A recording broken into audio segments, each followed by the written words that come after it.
you, right now, can help change the world.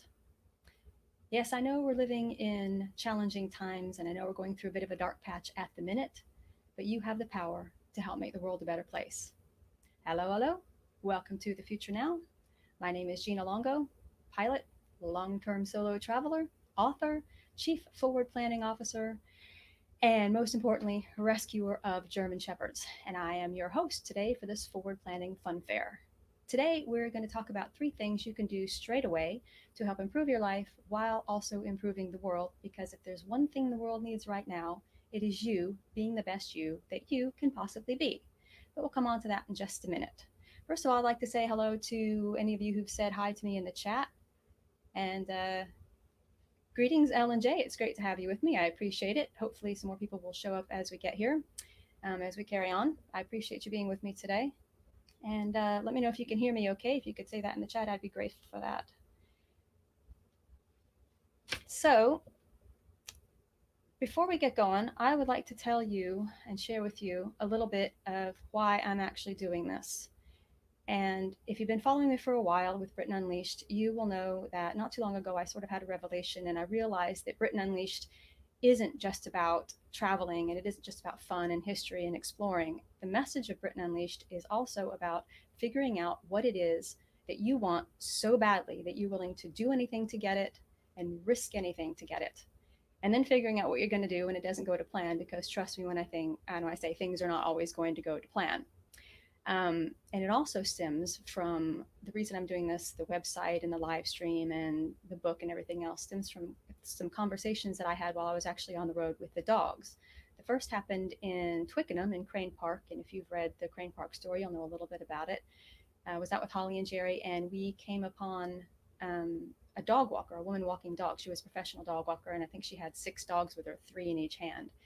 And I started talking to her, and she was telling me after a while how unhappy she was with her job. And she liked being a dog walker, but she didn't, I think, like who she worked for. And I said to her, I said, why don't you just start your own business? And she said to me, I don't want people to think I'm getting above my station, which I couldn't believe I was actually hearing that in this day and age. We're not exactly in the Victorian times, but I said, okay, well, there you go. But that kind of stuck with me. You know, why wouldn't you want to go for what you want to go for just because people might not agree with you? The second conversation happened in Crowborough, which, since I can't help throwing in a bit of history trivia, Crowborough was the home of Sherlock Holmes creator Sir Arthur Conan Doyle. So anyway, the dogs and I were in Crowborough, and I was talking to another woman who was on the caravan site there, and was telling her about the piloting and the traveling. And she said to me, "Oh, you can only do that because you're an American." And I thought that was kind of odd. I said, "What do you mean?" And she said, "Well, a British girl would never do this." I said, well, okay, well, I didn't agree with that, but all right. I was kind of surprised at hearing that. And the third conversation that I remember that stuck with me, that sort of inspired me to kind of do all this, is a conversation I had with a recently widowed woman in the West Country. And I was putting petrol in my car, dogs in the back seat, didn't think anything of it. And after I finished, she was across the other side of the pump from me. After I finished, she asked me for some help. And I said, sure, no problem. So it turns out that she was recently widowed, and her husband had never told her how to put petrol in the car. She'd never used the machine, she'd never used the credit card in the pump. Okay, I just want to tell you something. We are actually under a tornado watch right here, right now. So if everything goes, it's because our power has gone out, and I'll get back online as soon as I can. And if I hear sirens, I'm going to dive underneath for cover. So if I disappear, that's what's happened, because we're under a tornado watch because of thunderstorms in the area.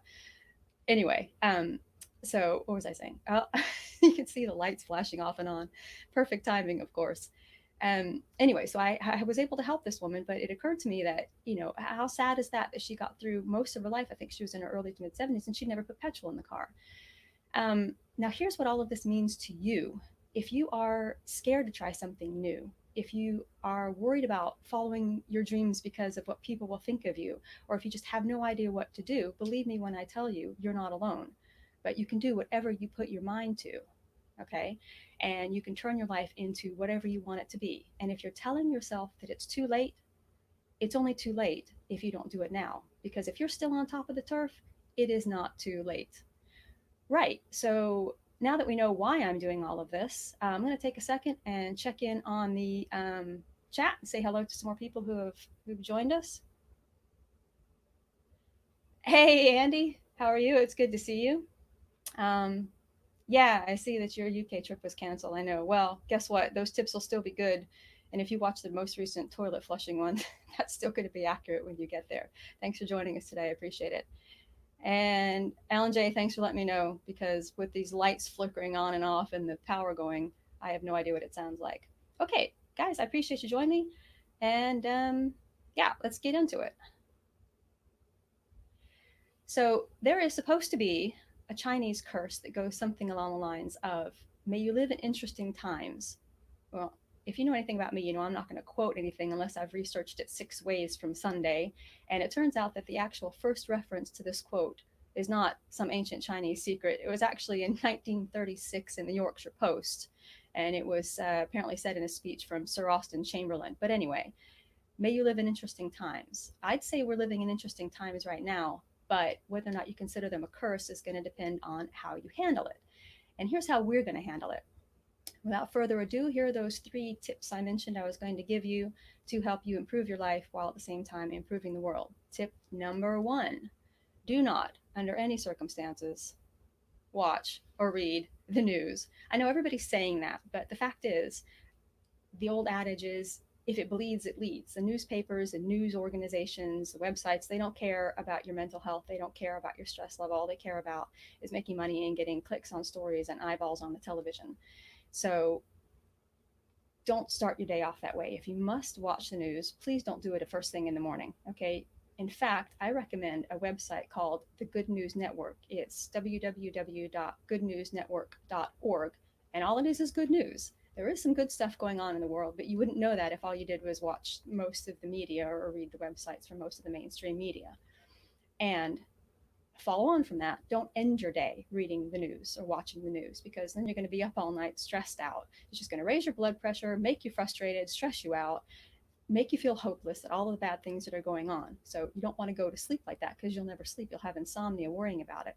Instead, if you have to keep up on stuff, carve out maybe 30 minutes in the middle of the day. That way you can sort of build up to it and start your day off right and end your day right, but you're still keeping up on sort of current events. So, number 1 tip, don't read or watch the news. Please, I beg you. It makes your life so much easier if you don't do that. Um, number 2 tip, number 1 tip is obviously don't watch the news. Number 2 tip is to challenge yourself this week to do something that you have never done before.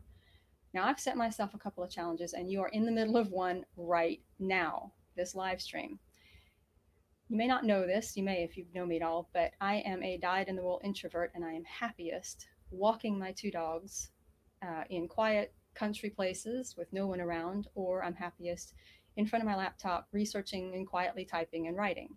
So to get out from just in front of the keyboard and get in front of the camera, yeah, this is a pretty big deal. It was hard enough to do a video, a recorded video, where I could, edit it and do as many retakes as I needed to. But to sit here live, where you can see me, warts and all, this is so far outside my comfort zone that my comfort zone is somewhere in the rear view mirror over the horizon. And here's a little thing I don't tell too many people, but this is just how shy I used to be and how introverted I used to be for years, for most of my life. I was too afraid to even answer the telephone. Don't even talk to me about making a phone call. I couldn't answer the phone. When I got to college, this is, of course, back in the dark ages before the internet, before everybody had a mobile phone, we only had one phone for the suite. So we had 10 girls in a suite, 2 girls per room, pardon me, 5 rooms. And if I wanted to order a pizza, I had to get one of my suite mates to do it because there was no way that I was going to get on the phone and talk to somebody to order a pizza. I was too scared to do it. So this bit here in front of the camera, live, yeah, this is outside the comfort zone. And if you take a look at that word comfort, actually, it gives you a clue as to what it is. It's a fort, comfort, fort that you build around yourself to keep yourself feeling safe. So I'd like to invite you to challenge yourself to do something within the next week that you've never done before and join me outside the comfort zone. And I think we're going to call that the exploration zone. Let's do that. Let's call it the exploration zone. So sometime the next week, join me outside the comfort zone. And if you've got an idea already as to something that you might do within the next week to challenge yourself a little bit, do something you've never done, drop it in the chat and let me know. I'd love to find out what you're thinking. Right. The other thing that I'm going to do outside my comfort zone in the next week, I think it's a week, it's just over a week now, is I'm going to donate blood for the first time. And before you get on me and say, how come you've never donated blood before? It is because for a lot of years I couldn't. I had been in the UK and in Ireland during the mad cow epidemic a bunch of years ago, and I was restricted from being able to donate blood. But it seems that they have changed the requirements now, and I do meet the qualifications. So the times that I was there don't ban me from doing it. So I'm actually going to go roll up my sleeve and donate blood and try not to pass out in the process. Okay, so if you're just joining us, this is The Future Now. My name is Gina Longo, pilot, solo traveler, author, Ford, Chief Forward Planning Officer, and German Shepherd Rescuer. And we are talking about 3 things that you can do right now to improve your life while also improving the world. And we're up to tip number 3. Tip number 1 was don't read or watch the news. Tip number 2 was do one new thing this week, one thing you've never done before. And tip number 3 is make a long-term plan and get to work on it. We are not going to be in this situation forever. This is a tough time. I understand that. I'm not making light of it, but we will come through this on the other side and it will get better.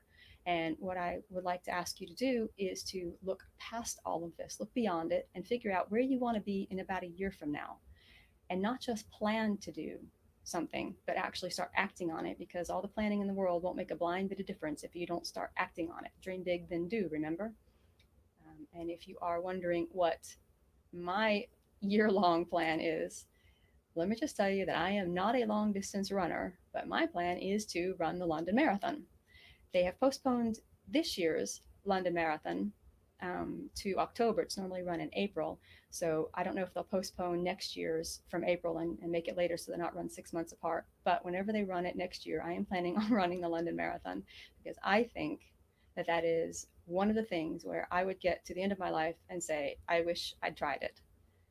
I have done precisely one long distance race in my life. I did the Atlanta half marathon a few years ago and it nearly did me in.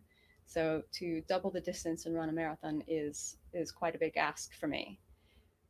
And if I run one marathon in my life, it's definitely going to be London. But there is an additional piece to that. Not only am I going to plan to run the marathon, but if you know anything about the marathon, the London Marathon, it's famous for the costumes of the casual runners. And trust me, I am a casual runner. So I am going to run the marathon in a costume. And drop in the chat if you can figure out what sort of costume I might be running the London Marathon in. Okay, I'll give you a second to think about that. First person to come up with a costume I might run the London Marathon in gets a gold star. And I'll take a break just here to check on the chat again. Blood giving, you're too old. I don't know. Is there an age restriction? I've never heard about an age restriction. Oh, great picture. Hi, that's a beautiful photo. I don't know. Is there an age restriction on giving blood? I hadn't heard about that. Anyway, well, I'm going to give it a go anyway, and hopefully I won't pass out. And I've got some tips on how not to do that. But anybody come up with what costume you think I might want to run the London Marathon in? Nope. Going once, going twice. You can't think of anything? Look over the shoulder, right there. German Shepherd costume. Exactly. Except I'm going to have help sewing it, because among the list of things I can't do is sew. And I don't want one of these silly, big, huge mascot costumes. I want a proper German Shepherd head that looks like maybe a combination of Jerry and Holly, and then a furry costume head to toe, because if I'm going to do it, I'm going to do it upright. I'm not just going to go and put like a German Shepherd mask on my face. But I'm going to have to find someone who is a much better seamstress than I am, because it's certainly beyond my feeble powers of sewing. Right. So those are the things that I'm planning on doing. And if you got any long-term plans, drop them in the chat. I'd love to find out. And if you have any questions, I'd like to open up to questions, and feel free to ask me anything, because I am looking forward to helping you get through this time as best as we can do it, because I know it's not easy, but we're going to get through it to the other end. Nope. All right, well, let's see what we got here. Running, no thanks. Walking with a pint. Yeah, that's your short term goal in the next week. That's your short term challenge next week, Andy, or that's your long term year goal? Because I think you can probably do that now. I don't think that's a long term year goal. Anyway, if you don't have any questions, um, I'll sign off. I hope you had a good time. And if you enjoyed the Future Now, please like this, subscribe, drop a comment on it, share it, and also subscribe to Britain Unleashed if you don't already. And remember, all you have to do to help make the world a better place right now is to make your own life just a little bit better. And I hope these tips I've shared with you help you do that in the short term. And when we get through to the other side of this, remember, we are all going to be better, braver, and bolder. So thanks so much for joining me in the Future Now, and I'll catch you on the flip side.